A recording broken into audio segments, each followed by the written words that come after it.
The Killer's Mind, from abused child to murderer.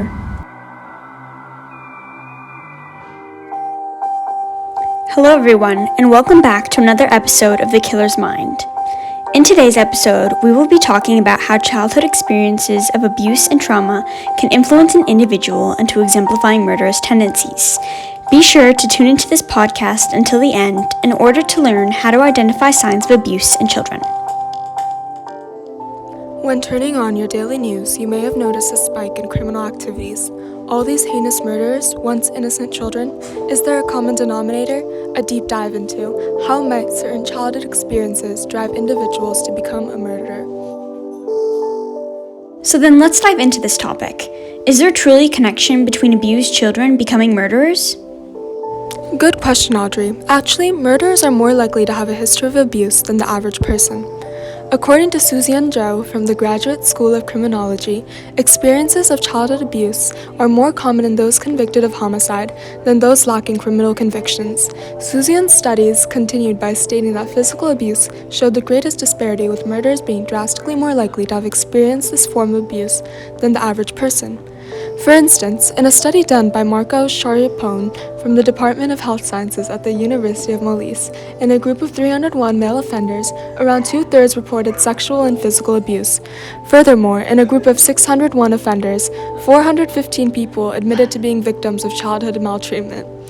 To bolster these findings, Abby Jean Morano from the esteemed National Library of Medicine presented a new mode of analysis that mapped the developmental sequences of serial killers' life histories, including the role that childhood abuse plays in the types of murder and the specific behavior that murderers display. This analysis by Morano used 233 male serial killers that had experienced some form of childhood abuse.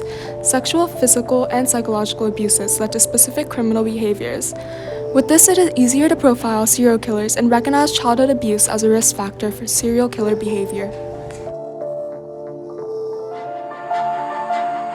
You know, children who are victims of abuse tend to continue the cycle by mimicking what happened to them, becoming like abusers. Kathleen Green from the School of Medicine at the University of Nottingham declared, "Victims of childhood maltreatment are twice as likely to continue the cycle of violence compared to people who reported no childhood maltreatment. It's honestly quite sad to think that these were once innocent children." Mallory Plummer, with a Bachelor of Social Science, expresses abuse is really a never-ending cycle, and that boys who are victims of sexual abuse are more likely to become abusers, replicating the powerlessness they felt. According to Nicola Davis, a PhD in health psychology, with murderers whose motivations are rape, lust, anger, power, and financial gain, there exists a correlation to a form of experienced childhood abuse, either physical, sexual, or psychological. This means that many murderers who do this to their victims have similar childhood experiences, making them twice as likely to continue the cycle of violence compared to people who reported no childhood maltreatment. You know, when I think about it, many well-known murderers have a history of childhood abuse. Oh, like who? John Wayne Gacy was a notorious serial killer and suffered from both physical and verbal abuse in his childhood. His father abused his mother throughout his childhood, exposing him to violence at an early age. Now that you mention it, the Menendez brothers' parents sexually, physically, and mentally abused them from a young age, causing them to shoot them out of self-defense. I guess it really is a never-ending cycle. Sad to think that if this abuse never happened, these people might have been able to live a fulfilling life. It is sad, but it's not like all abused children become murderers, and not all murderers have a history of childhood abuse. Some even break the cycle of abuse, which should bring you all some hope. I mean, even if they do not resort to violence, experiences of childhood abuse can manifest themselves in the development of mental disorders such as depression and anxiety, but those are not necessarily violent urges. On the other hand, some murderers' only motivation is to satisfy their personal need for power or sexual desires, many having no tragic past that play a factor in their murderous behaviors.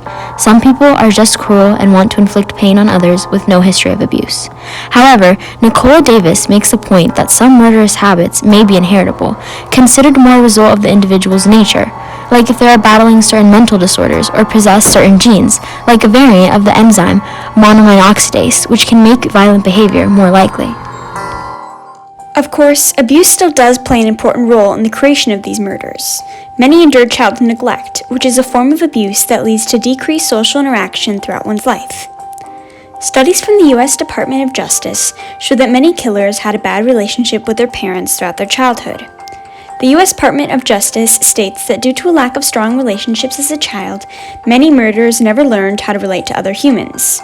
Without the ability to relate to others, numerous killers progress throughout their lives with little socialization, leading to exclusion and bullying in later life. These murderers' relationships with their parents goes beyond, ruining other aspects of their social life. Now you know the importance of identifying signs of abuse in children, so you must do everything you can to prevent them from resorting to violence. If you see a child that may be subject to abuse, reach out to help them. For more information, visit preventchildhoodabuse.org. Once again, thank you for tuning in to The Killer's Mind, from abused child to murderer. I'm Audrey Frivola, I'm Megan Torres. And I'm a Cooperall. and thank you for listening.